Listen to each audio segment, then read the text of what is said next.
Today we are continuing to read The Hardy Boys, Hunting for Hidden Gold by Franklin W. Dixon. When we last talked about the Hardys, they had just found Big Al. Chapter 12, Big Al's Orders.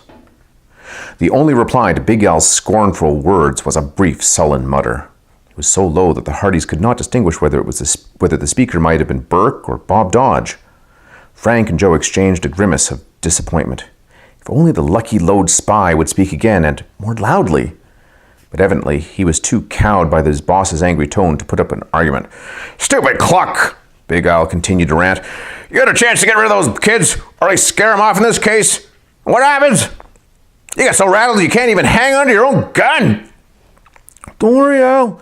Jake's voice cut in quickly, trying to placate the gang leader. "Slim and me took care of them brats." "At Brady's mine?" The boss snapped back. "Well, no, not there. The crowbar stunt worked okay, but the caved in and they ducked and..." Jake's explanation was cut short by another outburst by Big Al. Slim hastened to soothe him. "Jake's trying to tell you, boss, they both drowned." "Drowned?" "Yeah. We figured they'd be coming along Amber's trail, so we fixed up a roadblock to sidetrack them and make them go down lower. The cliff shoulder along there is loose shale. It's covered with snow. Sure enough, they tried to worm around it and gave way. Must have been a regular landslide from the look of it." Slim chuckled with satisfaction. "Anyway, they took a long fall and wound up in the drink, horses and all." "You sure of that?" Big Al demanded suspiciously. "Sure. Jake and me came back to check, and we could see a break in the ice where they went through. We even spotted some of their gear floating down river." "Good. It's about time." Big Al sounded mollified by the news. "Those kids knew too much. And they're too smart fooling around with. They're making monkey out of you guys." "Oh, boss, we couldn't help it if..." The rest of Jake's whining protest was lost in the wind. "Shut up!" Big Al roared. "One thing's sure. Anything those boys knew, they told their father. So we gotta be the next one to go and get them. Slipgun, you're supposed to be handling these things in town. You take care of Hardy tonight, get me?" "Okay." Only a single word, again, too low for the voice to be identified. Frank and Joe looked at each other, stunned. The gang had their father marked for death.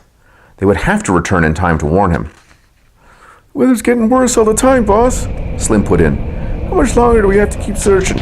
"Listen, you!" Big Al's voice was fierce. "I staked out that loot 25 years ago, and I ain't to have it. We're going to keep looking till we find the wreck of the plane. The stuff will be there all right, and a skeleton with it." "How do you know it's a wreck?" Jake asked. "Don't worry, I made sure." Big Al gave an ugly chuckle. His rough voice drifted to the listeners in the cliff. "Enough talking. Get those supply cartons cut open and load the horses. We'll leave the rest of the stores cached here and take the rest up to the hideout." From below came the sound of cardboard boxes being ripped open, and the mumble of the men's voices. Suddenly, Frank and Joe heard an exclamation of annoyance. "What's wrong now?" Big Al snarled. "Looks like Slipgun just broke his knife blade," Jake replied. Before the unidentified man could add anything, the gang leader snapped curtly, "Never mind griping. Use your fingers." Presently, they could hear the men loading the horses. A few moments later, the boys heard Big Al's harsh tones. "You've all had your orders. Now, let's get going." The horses' hooves started up the rocky surface somewhere below, then faded bit by bit, echoing hollowly. Joe grabbed his brother's arm. "There must be a passage from the canyon that leads out through the hill," he whispered excitedly. "Right. We'd better get back to the trail and see if we can spot them." Frank led the way as the brothers hurried back from the site from which they had first noticed the bear-like rock formation. Sprawling amongst the snow and rocks to avoid being seen, the Hardys gazed intently down the hillside. For a long while there was no sign of humans. The sun had vanished behind the clouds, leaving a leaden, wintry sky. Nothing was visible below the vast, rugged expanse of timber-clad wilderness. Joe fidgeted anxiously. "Well, those fellows can't just disappear," he muttered. "They'll have to come out some..." Frank held up his hand for silence. "There they are," he whispered. Far below and off to the right, 4 riders had emerged from a patch of brush on the hillside. They paused momentarily, then separated. 3 of the men rode upward through a notch in the hills. The 4th headed off in the direction of Lucky Lode, leading an empty pack horse behind his mount. "That one by himself must be Slipgun," Joe groaned. "If only we had binoculars to see who he is." "Maybe we can overtake him," Frank said hopefully. "Anyhow, the important thing is to get to the cabin and warn Dad. Let's go." Quickly, the boys got their horses, swung into the saddles, and started off along the trail. They watched for a safe place to descend the hillside and soon picked out a likely route. The downslope, even here, was steep and slippery, but their horses managed to negotiate it successfully. Minutes later, Frank and Joe picked up Slipgun's trail in the snow. By this time, the spy was far ahead and lost to view amongst the timber. As the boys rode along, Joe fumed impatiently. "We'll lose him if we don't make better time," he said, urging his horse to greater speed. "Take care, Joe," Frank advised. "This ground is pretty rough going for the horses. They're doing the best they can. It won't help any of us if one of them breaks a leg."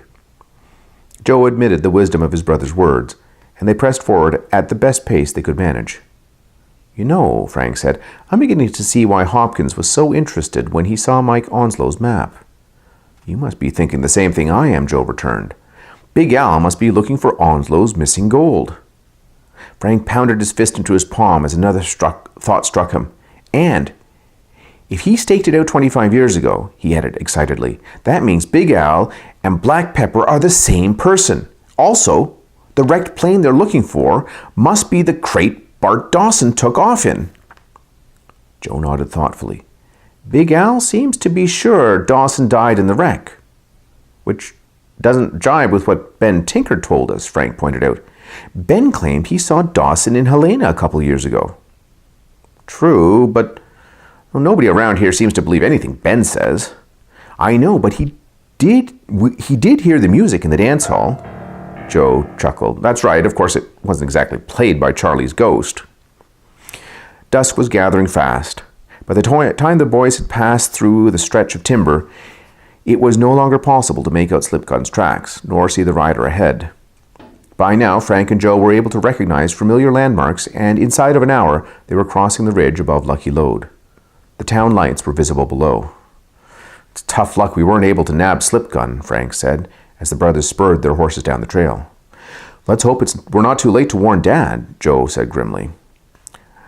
There was no sign of the horsemen they were pursuing as they pounded their way through the streets of Lucky Lode. The boys' fears mounted when they drew in sight of Hank's cabin. Although darkness had fallen, no light showed in the windows. Frank and Joe pulled to a halt, leapt from their horses, and dashed inside, fear gripping them. "Hank! Dad!" Frank shouted. No one answered. Without bothering to light the oil lamp, the boys blundered through the darkness and hastily checked the 2 sleeping rooms and the kitchen. The cabin was empty.